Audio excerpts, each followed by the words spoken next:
Hello बच्चों, welcome back to the research online gurukul. इस video में हम साइंस जूनियर लेवल के प्रीवियस ईयर क्वेश्चन डिस्कस कर रहे हैं। इसमें इस पेपर का पार्ट 3 है, जिसमें लास्ट के 10 क्वेश्चंस हम लोग डिस्कस करेंगे। इसके पार्ट 1 और पार्ट 2 ऑलरेडी डिस्कस कर चुके हैं। तो चलिए हम लोग इस वीडियो में आगे बढ़ते हैं और देखते हैं क्वेश्चन फर्स्ट क्वेश्चन क्या है। तो इसमें देखिए, जैव मंडल आरक्षण आरक्षित क्षेत्र से संबंधित सही कथन चुनिए। ये वे क्षेत्र हैं जो जैव विविधता और संस्कृति को बनाए रखते हैं। इसका सही आंसर कौन सा है? ये वे क्षेत्र हैं जो क्षेत्र की जैव विविधता और संस्कृति को बनाए रखते हैं। इसका बेस्ट ऑप्शन, जो सही ऑप्शन है, option A is the correct answer. देखो, इसका डिस्क्रिप्शन भी देख लेते हैं। जैव मंडल आरक्षित क्षेत्र है जो क्षेत्र की जैव विविधता एवं संस्कृति बनाए रखने में सहायक होते हैं। आगे बढ़ते हैं, हम लोग अगले क्वेश्चन की तरफ चलते हैं। देखते हैं नेक्स्ट क्वेश्चन में क्या है। इसमें देखिए, नीचे दिए गए कथनों का अध्ययन कीजिए। ठीक, प्रोकैरियोटिक में केंद्रक नहीं होते हैं, ठीक है। एक कोश की जीव में एकल कोश का सभी कार्य करती है, यह भी सही है। नीले हरे शैवाल प्रोकैरियोटिक के उदाहरण हैं, यह भी सही है। यूकैरियोटिक में केंद्रक झिल्ली सहित सुसंगठित केंद्रक नहीं होते हैं, ये तो रॉन्ग है। ठीक है, निम्न में से इनमें से सही कथन कौन सा है? तो इसमें जो सही कथन है वो सही कथन है 1, 2 एंड 3। तो इस तरीके से इसका आंसर कौन सा हुआ? आंसर आपका सी है, करेक्ट। आगे बढ़ते हैं हम लोग अगले क्वेश्चन की तरफ। देखते हैं नेक्स्ट क्वेश्चन को।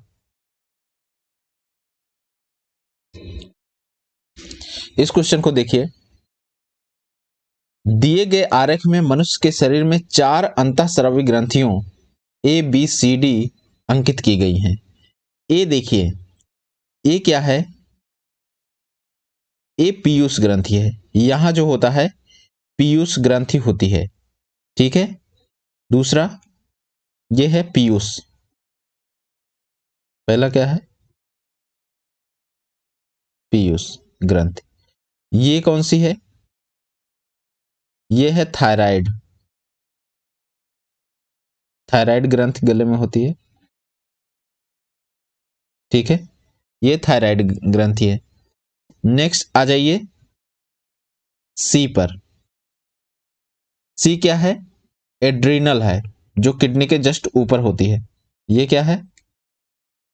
Adrenal, adrenal. एंड ये है आपका डी। डी क्या है? अग्नाशय। अग्नाशय, ठीक है। तो ये है, तो इसका आंसर जो सही है वो आपका आंसर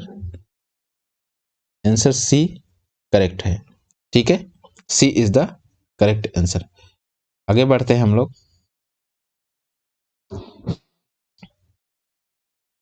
इसमें देखिए, नीचे दिए गए किसी आयताकार पात्र में जल से भरा जल से में जो है कोई द्रव भरा हुआ है। तो ये इसमें पॉइंट्स हैं ए बी सी। द्रव दाब के विषय में निम्नलिखित में से कौन सा कथन सही है? एक चीज समझ लीजिए कि जितना ज्यादा गहराई पे होगा उसका दाब भी उतना ज्यादा होगा। तो जो सी का दाब होगा वो सब ज्यादा होगा, फिर बी का दाब होगा, और फिर जो है ए का दाब होगा। ये सब दाब है, ठीक है, प्रेशर है। तो सी का प्रेशर सबसे ज्यादा होगा। तो इसका जो आंसर होगा वो कौन सा होगा? आंसर बी आपका करेक्ट होगा। आंसर बी इसका करेक्ट होगा। गहराई के साथ दाब बढ़ता जाता है। पानी के अंदर या द्रव के अंदर जो है गहराई के साथ दाब बढ़ता जाता है। आगे बढ़ते हैं हम लोग, अगले क्वेश्चन को देखते हैं। इसमें देखिए, आरेख में आरेख में दर्शाए हुए S1, S2, S3 में प्रकाश गिर रहे हैं। ठीक है, पृष्ठ जिन पर आपतन कोण और परावर्तन कोण बराबर होते हैं। देखिए, ये रूल है, परावर्तन का नियम है कि आपतन कोण इज इक्वल टू परावर्तन कोण। ठीक है, आपतन कोण इज इक्वल टू परावर्तन कोण। ठीक है, तो ये आपका, ये इंडिपेंडेंट है इस सरफेस के, ये डिपेंड नहीं करता कि ये सरफेस कैसा भी हो सकता है, टेढ़ा हो सकता है, कुछ भी हो, बट इस कॉन्सेप्ट को फॉलो करेगा। इसका मतलब ये तीनों सरफेस के लिए आपतन कोण परावर्तन कोण के बराबर होगा और ये रूल हमेशा ट्रू होता है। तो इसमें सभी देखो, तीनों चित्रों में आपतन कोण सदैव परावर्तन कोण के बराबर होगा, क्योंकि परावर्तन के पहले नियम के अंतर्गत आपतन कोण सर्वदा परावर्तन कोण के बराबर होता है। ठीक, तो चलिए हम लोग आगे बढ़ते हैं और देखते हैं नेक्स्ट क्वेश्चन को। इसमें देखिए, यह है आपका, नीचे दिए गए मानव नेत्र के आरेख ABCD द्वारा अंकित भागों में निम्न, इसमें यह बताना है कि ABCD क्या है। तो इसमें देखिए, आप फिगर में भी देख रहे होंगे। सबसे पहले C को देखिए, C क्या है? लेंस है, ये वाला रीजन लेंस है, जो कि आप इस फिगर में देख सकते हैं। फर्स्ट फिगर में लेंस है, तो C तो लेंस हो गया। D क्या है आपका? D है कॉर्निया। C लेंस है और D क्या है? कॉर्निया। ठीक है, A क्या हुआ? A है पक्षाभ पेशी है और B जो है परितारिका है। A देख लीजिए, A क्या है? ये है पेशी और B क्या है? B जो है B है परितारिका। ये देखिए, यहां इस फिगर में क्लियर है, B जो है परितारिका है। ठीक, B है परितारिका। A, ये देखिए, ये A है पक्षाभी पेशियां, ये है आपका, ये तुम्हारा परितारिका B है। और इसमें देखिए, ये क्या था? ये है C तुम्हारा, जो इसमें गिवन है, और ये जो है कार्निया था, और ये तुम्हारा ये D है। तो इस तरीके से हम देख सकते हैं, क्योंकि पूरे फिगर में क्लियर नहीं था, तो इसमें जो है, जो सही ऑप्शन है, option B is the correct answer. आगे बढ़ते हैं हम लोग अगले क्वेश्चन की तरफ, देखते हैं नेक्स्ट क्वेश्चन को। मानव नेत्र के रेटिना पर बने किसी वस्तु के प्रतिबिंब का प्रभाव रेटिना पर लगभग कितने समय तक बना रहता है?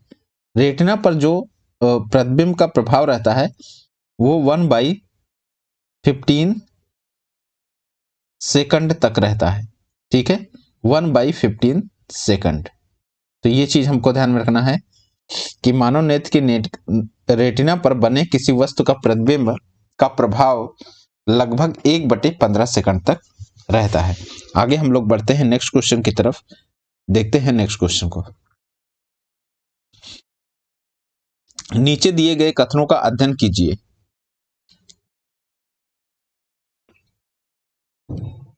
और वे कथन कौन से हैं जो फसलों की सिंचाई की पुष्टि करते हैं?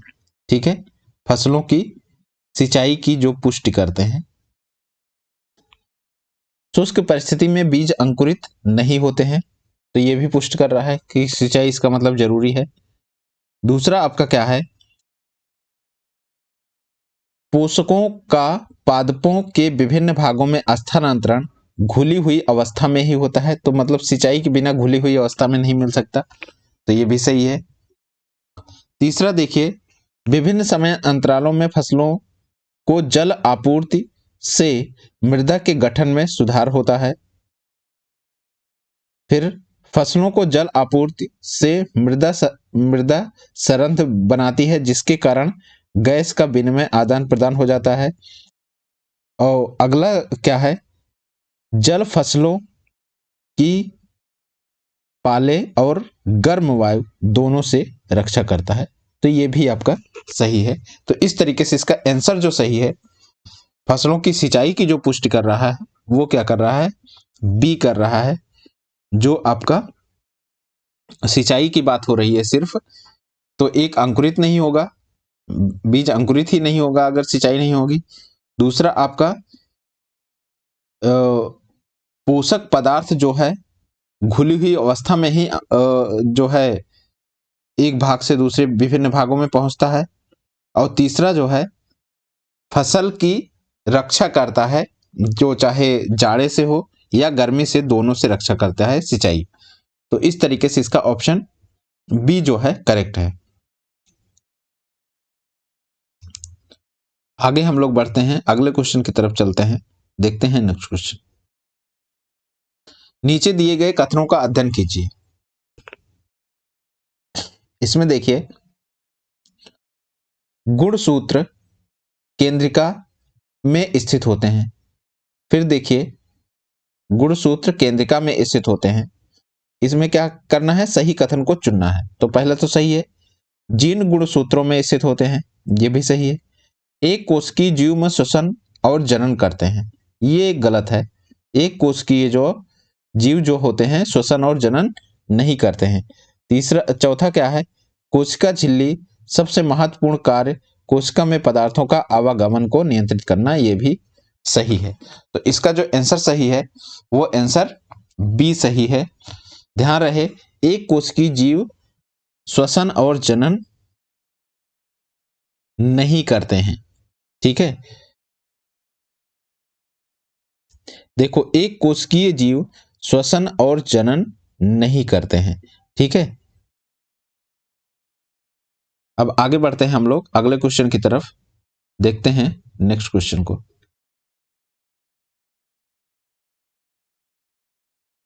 हाँ, इसमें देखिए, चिकित्सा के क्षेत्र में समस्याओं के अनुसंधान के लिए उपयोग किए जाने वाले पराश्रव्य ध्वनि उपकरणों के लिए कार्य आवृत्ति होती है। पराश्रव्य ध्वनि, ठीक है, इसकी जो वैल्यू होती है, उसकी जो फ्रीक्वेंसी होती है वो ग्रेटर देन 20 के हर्ट्ज होती है। ठीक है, 20 के हर्ट्ज का मतलब है ग्रेटर देन 20,000 हर्ट्ज। 20,000 हर्ट्ज से ज्यादा फ्रीक्वेंसी होती है तो वो जो है पराश्रव्य ध्वनि में आ जाती है। 20,000 हर्ट्ज मतलब बी।